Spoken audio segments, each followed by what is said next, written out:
Welcome to another Friday Classic Hymn. Now, I've got a bunch of books that I use to research these hymns, and this one doesn't happen to be in any of those books. And yet it's still a very popular hymn. I don't know it myself because in the Methodist church I grew up in, we never sang it. We sang more contemporary stuff. But quite a few people that I've spoken to have said, oh yes, this is a standard. Take time to be holy is a real old classic hymn. So I was confused about why it isn't in a lot of these hymn books. So let me ask you, do you know this song? Is it a part of your life? And do you have some stories to tell about singing it at particular churches? As always, please share your comments and your thoughts about the song below. And if you haven't already joined the channel by subscribing, I hope that you'll do that. If you enjoy godly music, old hymns or new songs as well that I often put out, I'm sure this channel will be a blessing to you. And by the way, if you haven't checked out my second channel, which is my audio daily devotions, I'd love for you to have a look at those. I really pray that those will start spreading and blessing people as they do here in South Africa. So I found some information on this song. Let me share the story behind it with you. Take Time to Be Holy is written by William Dunn Longstaff, who was a layman in Britain in the 1800s. Longstaff's father was a wealthy ship owner, and so he was quite well off himself. He was the treasurer of the church that he was part of in Sunderland. Bethesda Free Chapel was the name of the church. And this was a church that a minister named Arthur Rees had started, having left the Anglican ministry after having a fight with some of the leadership there in the 1840s. Longstaff was a friend of many of the big evangelists of the day. In particular, he was very friendly with William Booth, and so a lot of his songs were printed or published in Salvation Army materials. I know this song in particular is a Salvation Army favorite. And in the 1870s, when D.L. Moody, the great evangelist, and Ira Sankey, his musician, came to Britain to do some evangelistic work, their financial sponsor died, and so they were left without much help to do the work they were doing. But Longstaff jumped in and started to sponsor these guys for the work they were doing. Now, it was in the 1880s that Longstaff heard a sermon or some words by a missionary to China. He was in England doing some talks, and in this talk that he was doing in a place called Keswick, he shared around a verse that says, "Be holy, for I am holy." 1 Peter chapter 1, verse 16. Longstaff loved this, and so he wrote this beautiful hymn or poem, Take Time to Be Holy, and it was published in a Keswick hymnal of the time. So Longstaff showed this to Ira Sankey, who was Moody's musician and a great musician himself, and he in turn showed it to a friend of his called George Stebbins, another musician. Stebbins forgot all about this until he also heard some words about holiness sometime later.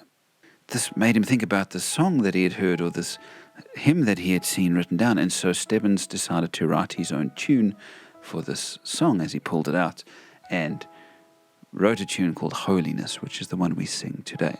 And so the song was published in the 1880s, and since then it's become a devotional favorite because of these words which talk a lot about your time with God being so precious and leading you into a life of holiness. Longstaff died in Sunderland and never really did much more that is remembered except for this hymn, Take Time to Be Holy. Let me take you through the words that he wrote. So verse 1 says, Take time to be holy. Speak oft with thy Lord. Abide in him always and feed on his word. So he's saying, take time to grow in holiness. How? By speaking often with God. So in other words, by praying. Time in prayer will grow your holiness, will grow you into a life of holiness. Abide in him always and feed on his word. So pray and feed on his word, spend time with him, and always know that you are with him. Always be abiding in his presence. That is a great formula. If you want to be holy as God is holy, which is what that verse in 1 Peter chapter 1 spoke of, the one that inspired the song, well, be deep in prayer, be deep in his word, and wherever you are, abide in him, be close to him. Make friends of God's children, help those who are weak. So I like this. This is a very Wesleyan way of thinking. Wesley believed that holiness was not just a personal thing, but a social thing. That you couldn't really say you were holy if you weren't doing good in the world. And so for him, he talked about how there's no such thing as holy solitariness. That's, according to Wesley, that's no more consistent than holy adultery. And so the songwriter here, Longstaff, is saying, take time to be holy by making friends of God's children, by being part of a godly community, by helping those who are weak, by reaching out in the name of Jesus to tend to those in need. That is holiness. That is the type of life and love that God wants from you. And let's remember, friends, that holiness is simply what Jesus summed up the law and the prophets as. It's loving God and loving people. If you love God with all your heart, mind, soul, and strength, and if you love His people, that is holiness, and that is the work and the lifestyle that you're called to. So, make friends of God's children, help those who are weak, so that your holiness is not just an inward thing. Forgetting in nothing His blessing to seek. And so whatever you're doing, you're seeking His blessing, and that'll keep you close to Him, it'll keep you loving others, and you'll be living a holy life. Beautiful. Verse 2 says, take time to be holy, the world rushes on. Spend much time in secret with Jesus alone. And so while the world is rushing about doing its thing, take that time to be in the secret place with Jesus, and your holiness will grow. Your sense of love for God and love for people will grow in that place. By looking to Jesus, like Him thou shalt be. Thy friends in thy conduct His likeness shall see. And so if you're looking to Jesus, and if you're spending much time in the secret place alone with Him, you'll start to become like Him. And your friends will see in your conduct outside of that secret place His likeness. They'll see something of Him in you. If you're spending that time being alone with Him and growing in your relationship with Him. Very true. Just the other day, in fact, I did Sweet Hour of Prayer. Do you remember? I did a Friday Classic on that, which also speaks much about that sweet time alone with Jesus that transforms you into His likeness. This song is saying the same, which is why I think some people call it a devotional classic. It speaks much of this importance of time in devotion, in quiet time with God. Verse 3, take time to be holy, let Him be thy guide, and run not before Him, whatever betide.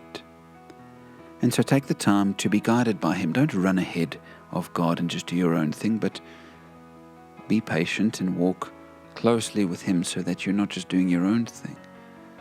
Whatever is going on, don't just do what you want to do, but whatever comes your way, just take the time to think of how He wants you to do it, and you'll be walking in holiness. In joy or in sorrow, still follow thy Lord. And looking to Jesus, still trust in His word. So whether you're in a good space or a bad space, still focus on being holy by living that godly life. If you're in a good place, well, still follow God. Don't now leave Him aside. If you're in a sorrowful place, well, still hold on to Him. Don't stop trusting in your Lord, but keep holding on to His word and following Him in good and bad times, and you will be living a holy life. And then verse 4 says, take time to be holy, be calm in thy soul, each thought and each motive beneath His control. If you're taking the time to be with God and spend time in the quiet, it brings a calm, a peace to your soul that nothing else does, so that every thought and every motive of your day is held in His control. You've got to take that time to be with Him for this to happen. Thus, led by His Spirit to fountains of love, thou soon shalt be fitted for service above. So, being led by His Spirit to be filled with His love, with fountains of love flowing in your spirit, you'll be fitted for service above. You'll eventually be so holy and so like Him that you will be ready not only to serve the world, but to be in God's presence and serve Him in that place one day. What a beautiful song. Take the time to be holy. Maybe you've needed this reminder to take the time to sit with God in the quiet place and to live your life for Him as well. Some people apparently don't like this hymn because they say it doesn't aptly describe the holiness that is going out and doing acts of goodness in the name of God. That is part of your call to holiness. He does mention it a little bit in the beginning, but that's about it. The rest seems to be very inward focused. And maybe that's a legitimate criticism of the song. But either way, this reminds me to just be much with God in the quiet place, so that when I go out into the world, I've got that peace in my spirit and those fountains of love in my spirit that will transform the way that I live. Beautiful, beautiful hymn to remind you of that. So maybe today you've needed these words. Did any words really speak to you? Did some of the lines jump out at you? Or did something just get to you at the right moment? Maybe there was a line that you thought, I just needed that today. Please share that in the comments below. I'd love to hear how this has impacted you. If you have any hymns that you'd like me to do, by the way, put them in the comments as well. I'm always looking out for other ones to do. So we're going to sing it together now. And as we do, I hope that you will be inspired to take the time to spend with God and to live in His name, so that you are not only holy in the solitary place and growing in Christ-likeness in your quiet place, but being led to go out and share a holy life by loving people and cherishing God in all that you do.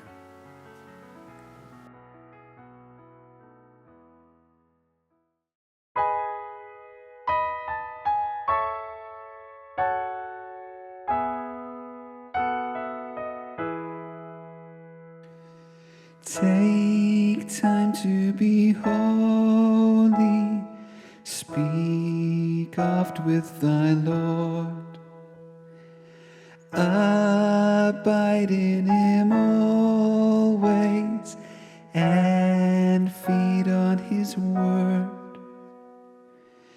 Make friends of God's children, help those who are weak,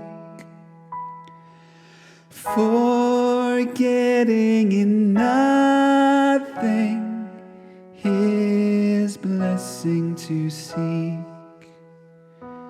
Take time to be holy, the world rushes on.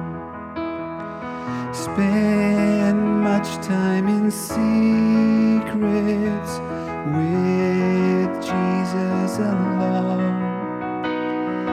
By looking to Jesus, like Him thou shalt be. Thy friends in thy conduct His likeness shall see. Take time to be holy, let Him be thy guide, and run not before Him, whatever betide. In joy or in sorrow, still follow thy Lord, and looking to Jesus, still trust in His word. Take time to be holy, be calm in thy soul. Each thought and each motive beneath His control. Thus led by His Spirit to fountains of love, thou soon shalt be fitted for service above.